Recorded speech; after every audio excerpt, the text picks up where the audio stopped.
Okay, welcome AP Euros. Oh my gosh. The internet.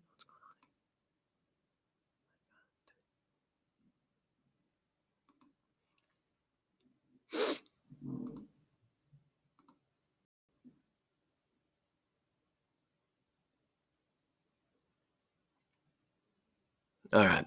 Okay, hopefully that's working. Okay, like I said, this is chapter 15. Basically, this is absolute monarchy for all intents and purposes, what we'll be focusing on here. Again, you can pause this. I want you to look at these focus questions, but to keep the video short, I'm not going to read through them. So there's your pause opportunity. And of course, when we think of absolute monarchs, we think of the infamous Louis XIV, the Sun King, King of France, which we'll talk about him in quite a bit of detail coming up. All right, well, so let's talk here about social crises that are hitting Europe. A lot of war with Europe. It seems like it's always war, and of course, rebellions. You get an economic contraction from the 1500s because there was a lot of inflation from the New World. A lot of wealth coming in from the New World that helped lead to inflation. And while things were good in the 1500s, by the beginning of the 1600s, that's beginning to taper off without a doubt. Population growths are going to level off where they had been increasing in the 1500s. And by 1650, it's even possible that population had begun to drop, basically. Um, you also had a little ice age in the mid 1500s that kind of led to more scarce resources as far as food goes. And that led to social tensions, which leads us into witchcraft, this witchcraft craze. What you see is a lot more persecution. You see more executions in this time period. Women were certainly the bigger targets, and there's different reasons perhaps for that. Some of it could be laid at the feet of Renaissance and Enlightenment ideas, where women were slowly gaining more power and were seen as a threat to upset societal balance or order. Also, you're getting rid of the communal way of doing things. In the old days, amongst the common people, everybody kind of worked together for the common good. Now there's an atmosphere of looking out for oneself, and so old women, especially old women who had outlived their husbands, were especially they had no way of taking care of themselves, and so they're selling herbs and potions and things like that. And when things go wrong, and they invariably did, they're going to be blamed for that. And for a while there, the popular thing to do was cry for witchcraft.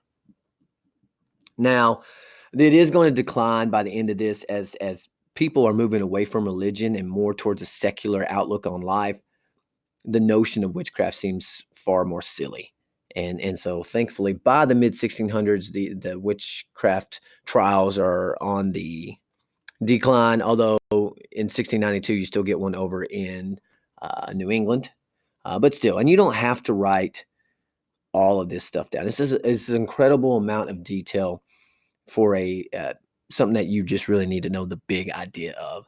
Why, the social tensions that are leading to the witchcraft craze, the fact that women were the biggest targets, and that a move towards secular government meant that women that this was going to be seen as silly, and we get done with it. So you really don't write all that word for word. It's just simply too much. Again, we don't need this. It's something you can read on your own if you want, but not necessary.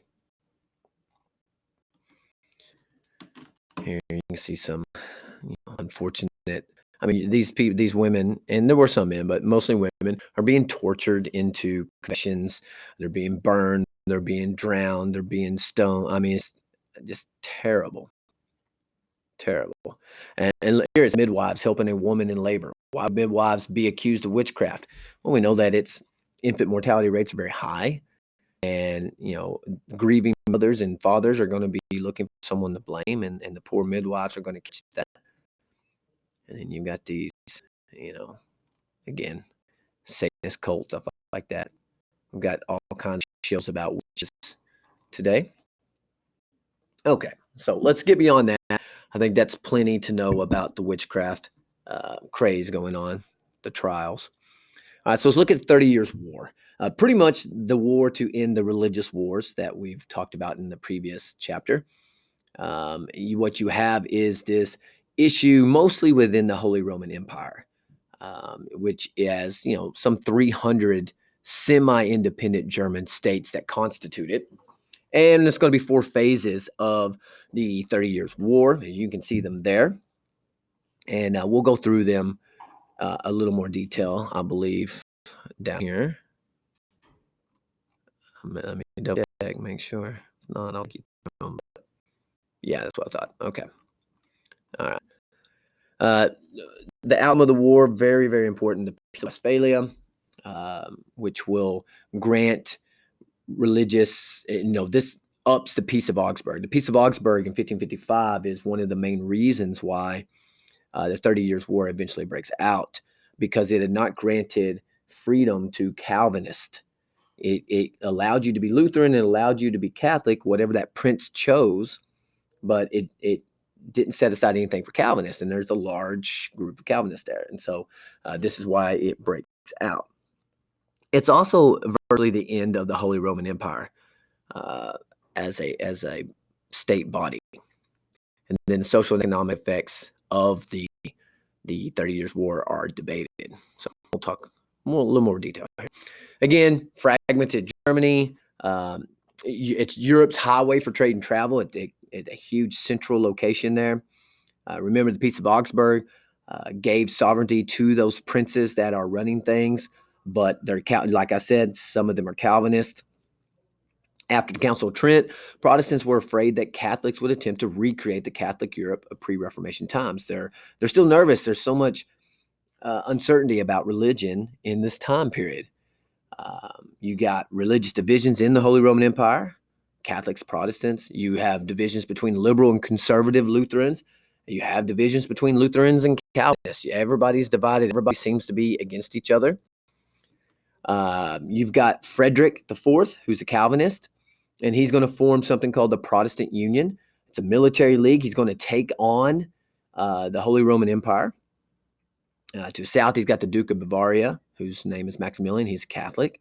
He organizes the Catholic League in response. But the Habsburgs, the ruling power, want to strengthen their rule over the Holy Roman Empire. And the German princes are going to resist. They're used to having their rights, their authority, and they don't want it taken away. So what we get down to is 2 armed alliances. You have the Habsburgs, of the Holy Roman Empire turn to their family members, the Habsburgs of Spain, to aid them against these German princes, who are eventually aided by France and other Protestant kings of European countries. Here you can see the outline of so-called Germany, a large territory, and you can see how fragmented it is, how broken up it is. And certain kingdoms are bigger and more important than others, of course. But there's just so much. There's no unity here. Here's a map of religious divisions. I'll actually blow this one up for just a second. Denmark, Sweden, and people like that are becoming into these wars, so they're going to be important. But C, Calvinist, C's for Calvinist, and A for Anabaptist, and L for Lutherans. You've got some issues here. Not enough unity.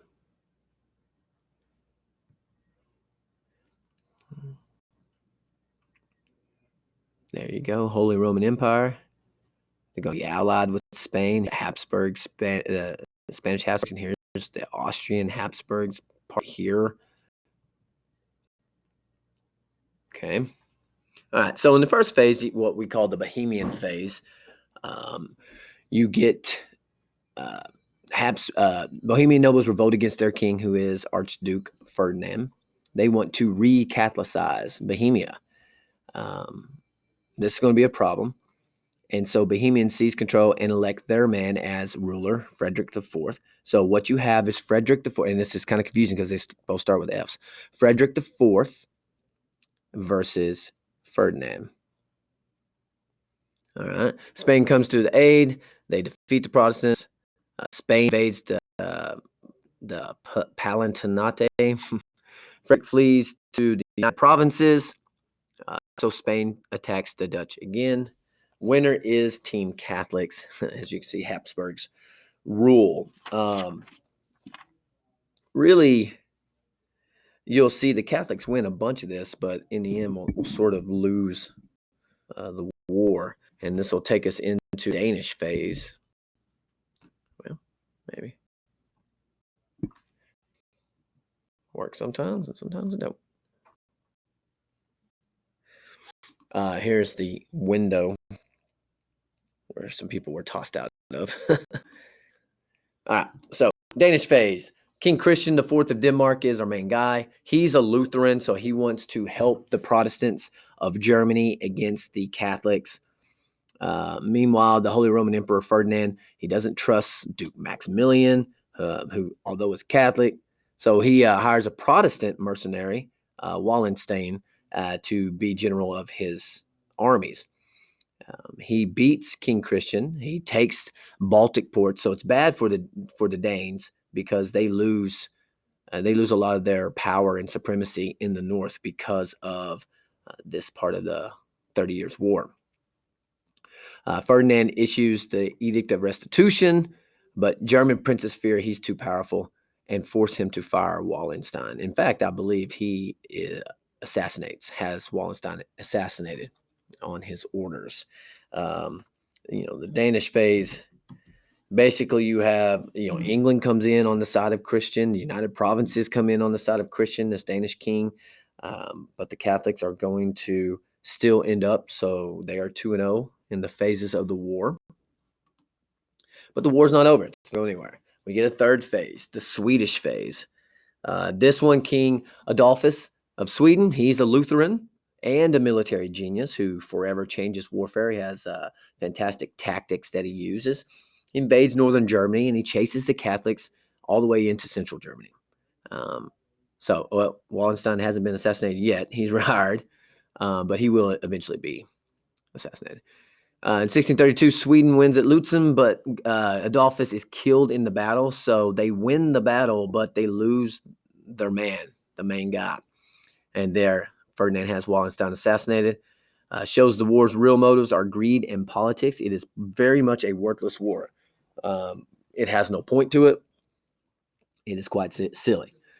Holy Roman Empire defeats the Swedes, which guarantees that southern Germany will remain Catholic. So again, Catholics are winning. Ferdinand tries to make peace by revoking the Edict of Restitution, but the Swedes want revenge, call on their friends, the French. This time the winner is Team Nobody. This war is pointless now. Okay, and it is. Everybody's just fighting. We're trying to maintain a balance of power. Princes in Germany are trying to keep their power. And we get into the fourth worst part of the phase. It's the longest and deadliest part of it. Religious issues are gone now. This is war for the sake of war. It's very political. It's resentful and bitter. The Spanish, Swedish, and French troops tear each other apart in Germany. And Catholic French and Protestant Swedes go up against Catholic Habsburgs of Austria and Spain. And by 1648, 1/3 of Germany's population has been killed. That is a staggering number. Roughly 33% of the population gone. It's incredible. The winner, again, is absolutely nobody. The Habsburgs were weakened, but what we do get out of it, the little shining light, is the Peace of Westphalia. German towns are destroyed. European trade is crippled. There's huge inflation in Germany. Agriculture is destroyed in these wars and battles. Famine hits the people. That's where a lot of the deaths come from. 8 million people die. It is the worst tragedy since the Black Death. And I mean, it puts that's not too far off of World War I numbers. In the beginning, it was Catholics versus Protestants, but by the end, Habsburg power was threatened, and war was about greed, revenge, and politics. But Europeans, exhausted from war, crave their peace, and they get it. The Peace of Westphalia is going to ensure religious toleration for everyone in the Holy Roman Empire, what's left of it. Okay.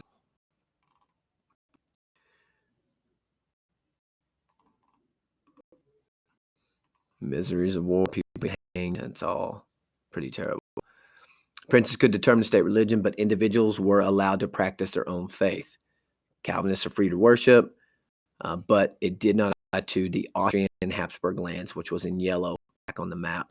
Those are going to remain Catholic. The Emperor becomes just a figurehead. The Pope had absolutely no say in affairs of state, and it is the beginning of political secularization in Europe. Very, very important. Separation of church and state in the Holy Roman Empire. France ends up getting land on the German border, and this, it's not always going to be France versus England. You're going to get France versus Germany coming up quite a bit. Habsburgs lost authority in parts of what's known as Germany. States are sovereign and independent. Germany will not be unified until 1870. It is a long time before they get unified. Switzerland now free of the Holy Roman Empire, and the United Provinces officially independent as Dutch and become the Dutch Netherlands. Belgium is still under Spanish control. So as you can see, Europe is quite crazy.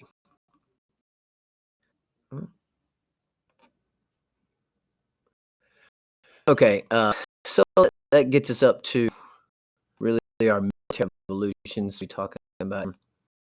There we go. This chronology of what we just talked about here, the issues in Germany. Again, going fast these, you can pause them and look at them longer if you want. So it's a lot of dates. So I know that I would be ultra that. All right. Well. Okay. That's okay. Well, let's just talk just briefly about. It's kind of hard to see here. Make bigger. All right. Was there a military revolution? Well, it's sort of a historical argument on whether or not there was. I mean, they've been fighting for a long time, but what you see is that guns are really changing how warfare is going down. Also, you had Adolphus, who changes the game when he creates this large standing army of conscripts, meaning that they've been drafted. Basically, they don't have a choice; they're going to come fight. And you really see armies start getting much larger, far larger than what they were throughout the Middle Ages. Really, in Europe, armies tended to be pretty small, just several thousand men. Now you're going to start seeing these nation states, field armies of 100,000 up to 400,000 in France's case. So perhaps you also get a naval arms race. You have England and Spain and all these people building up more and more powerful navies. You're going to see the creation of the ship of the line, like the British ship of the lines. These large vessels that house many cannons on them. You get a lot of naval battles out there. So yeah, I think I could see that there's a military revolution in this time. Tactics are changing, technology is changing, and the sheer size of the armies is changing. So I can see that. Now, it's important to understand this link between these growing militaries and growing taxes, which is going to cause some issues with the common people, of course.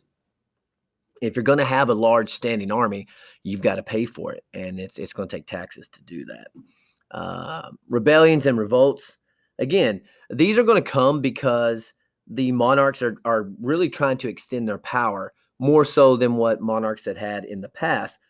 That's going to come at the expense of the nobles, because common people didn't have power in the past and they don't have power now. So where are they going to get said power from? Well, they're going to get it from the nobles. And as you can imagine, the nobles are going to try to resist that as much as they can. But with the conscription of soldiers into the army, you're going to see the ill treatment of common people in this time period. And that's going to lead to also some common revolts and common rebellions and things like that. And understand that, we're moving into absolutism now. We're moving into absolute monarchy. And, sort of that question is out there, how absolute was absolute? And in reality, it's never absolute. These divine rulers, as they were known, this divine sovereignty, this divine monarchy, they never truly have complete control. It's just not reality to think so. Now, let's see. When we talk about absolute rules, the one that comes to mind foremost is Louis XIV. And so we'll start here with just a little bit of a build up to Louis XIV. You got a very important figure in French history, and that's Cardinal Richelieu. Cardinal Richelieu is going to be really the power behind the throne under the rule of Louis XIII. And Louis XIII was a weak and not necessarily a real bad guy, but he just wasn't a good ruler. And he was more than willing to give a lot of the policy and decision making over to Cardinal Richelieu. Well, Cardinal Richelieu is going to make it his job. Remember, he's not a fan of Protestants, so the Huguenots, he's not a fan of them, and much of the nobility was Protestant. And so he wants to both weaken the power of the Protestants and he wants to weaken the power of the nobility. And so, that will put him at odds with some of the noblemen. But he's going to stay in power for a long time. Now, when he dies, when Louis XIII dies, him and Cardinal Richelieu die very close up to each other, just within months, and that ushers in the reign of Louis XIV. But Louis XIV is only 4 years old when his father dies, so obviously he can't run the country. So his mother will actually have a regency and run the country, but she's going to put her trust in another cardinal named Mazarin. So it goes from Cardinal Richelieu to Cardinal Mazarin. And Mazarin's going to really run the show for almost 20 years in France, while Louis is growing and gaining a sense of himself. And everyone always talks about how Louis is the epitome of the divine king. He's a very charismatic, but when he's young, he's all about getting with girls and stuff like that. But when Mazarin dies and he becomes the monarch, he puts out this letter that states that he's very serious about running the state. It even made his mother literally laugh out loud because she thought this wasn't her boy. But he stuck to it, and he had a very intense schedule. Every part of Louis's day was mapped out for him, by the minute, essentially. And he had his hands in everything. He was very much a micromanager, very much egocentric and powerful and narcissistic. He styles himself as the Sun King. He surrounds himself with luxury and all these things, but he is also working. He's a workaholic. He's putting in the work. So his administration of the government, he's going to take that away from the nobles. That was something that gave nobles power, was their administration of the government. He's going to take that away and give it to like lower level nobles and even to a group of people called intendants, who were more, actually weren't nobility at all. He restructures his policy making. Again, it's going to come through him. He says, I don't even want you signing a passport without clearing it with me first. He is the epitome of a micromanager. Now, he has problems being an absolute ruler to the provinces because local leaders and mayors and rulers and stuff like that, they're going to do what they do. And he's never able to totally control them. Without a doubt. Now, he is a Catholic, and so he is going to revoke the Edict of Nantes with something that's called the Edict of Fontainebleau. And this is under his policy of one king, one law, one faith. So, we'd had all these religious issues in France and other parts of Europe. And Edict of Nantes had supposedly helped cure that. But with Louis, he is all powerful, and he doesn't really care that a large group of the people want to be Protestant. He believes they should all be Catholic. Now, France is struggling money-wise, and Louis is very fortunate that he has a very capable, but not infallible. I mean, he makes mistakes, but a very capable minister in Jean-Baptiste Colbert, who's his finance minister. He's going to, and he is mercantilism all the way. Mercantilists believe that basically you had a pie made up of all the world's wealth, made up this pie. And for you to gain wealth, you had to take wealth from someone else. You're not just creating new wealth. That's their belief. There's only a finite amount of wealth in the world. To get wealth, you have to take it from someone else. Obviously, we remember that mercantilists believe in a favorable balance of trade. But he believes in these things. He's going to increase the exports of new luxury industries. He wants people buying from France. He's going to give a lot of incentives for Frenchmen to begin producing these luxury items instead of, rather than just buying it from someone else. He's saying, hey, it'd be better if we made it here in France and then we got people to buy it. Infrastructure was important. He built roads and canals that would transport these goods. And to protect these new domestic French businesses, he placed a tariff on foreign goods, which could sometimes be very destructive because people would put retaliatory tariffs on France in return. Okay. But yeah, Baptiste Bear is definitely a name. He's a guy you need to know. No Cardinal Richelieu, no Cardinal Mazarin. Louis XIII is a weak ruler. Louis XIV is the epitome of absolute monarch, and he rules forever. I mean, he's a king technically for 72 years. So he's around for a long, long time. All right. A little bit more of Louis XIV. Mercantilist policies do make France wealthy, but there are ways around it. There are people smuggling. It hurts their foreign relations because of these high tariffs. And the more money that Jean Baptiste Colbert was able to make Louis, it's just the faster that he spent it. I mean, Louis he's incredibly good at spending money. He fights a lot of wars. He's constantly got France here and there. Now he's going to make France the cultural center of Europe, but it will come at a cost. Now, Louis doesn't like Paris, where the capital was. He kind of considers it smelly and whatnot. So he has a hunting lodge about 14 miles outside of Paris at a place called Versailles. And so he, early on in his reign, he decides that he's moving the court there and he's going to build this new palace. And it's incredible. The Palace of Versailles is a $2 billion complex. It's one of the most impressive buildings I've ever seen. And he's going to put this emphasis on ceremony and etiquette. He's going to force his highest nobles, the royal bloods, to come live with him at Versailles. What Louis is going to do is really crafty. He's going to take power away from these people who are used to wielding power, but he's going to distract them with court life. He's going to always keep them busy with all these activities at Versailles. And in reality, he's the one calling the shots, and he's administering the French nation state through intendants and through bureaucrats that, cannot challenge him. So it's very clever what Louis does. Louis sets the standard. He becomes the gold standard for European royalty in the future, in every country, not just France, but in England, in Germany, all these places, Italy. He is immaculately well dressed. He just looks every inch the king.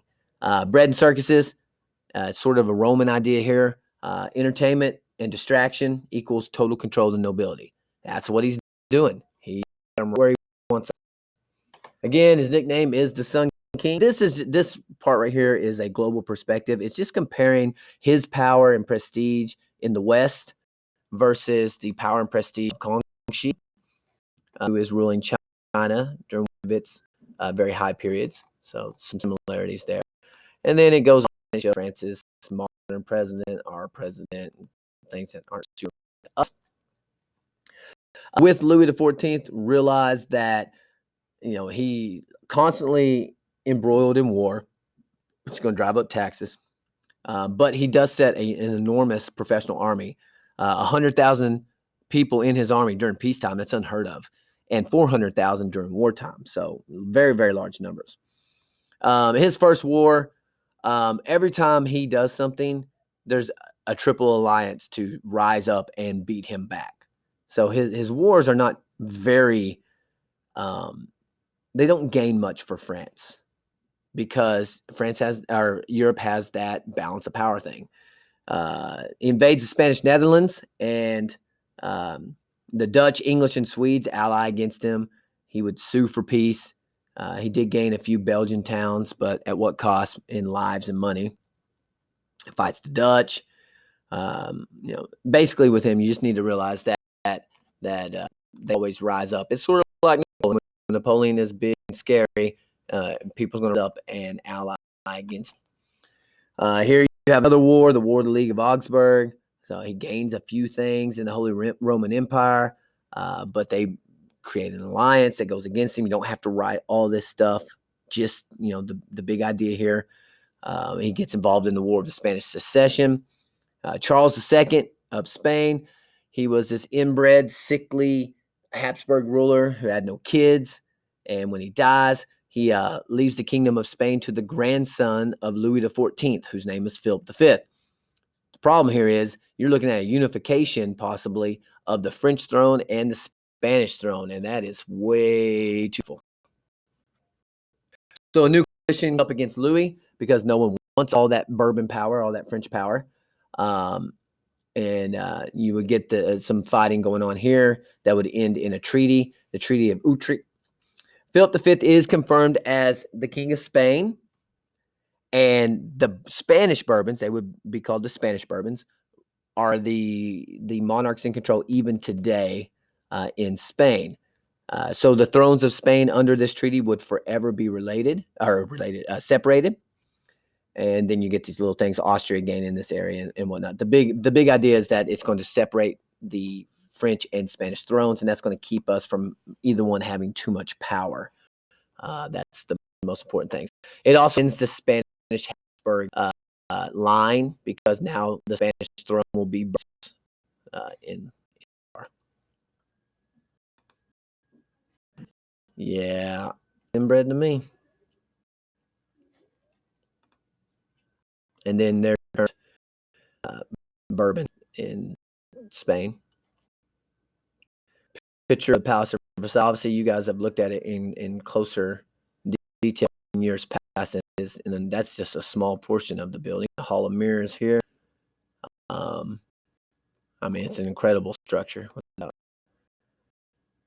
So here's France. Some of Louis XIV. Again, it doesn't really get a whole lot of all the death and destruction. Okay, decline of Spain. They have, financial weakness that they've been going through. Spain got rich and powerful because of the New World, but that sort of sowed their doom in some ways. It led to inflation. They had some poor financial policies as well. Spain was really bad about buying from its enemies, so they were going against mercantilism. So, they're buying from France and other places like that. So they're putting money in France's pocket and in these other countries' pockets. You get Philip III here. After the very strong and powerful, of course, Philip II. Then you get a fourth. Yay. Okay. Is that all on that? Okay. Some events.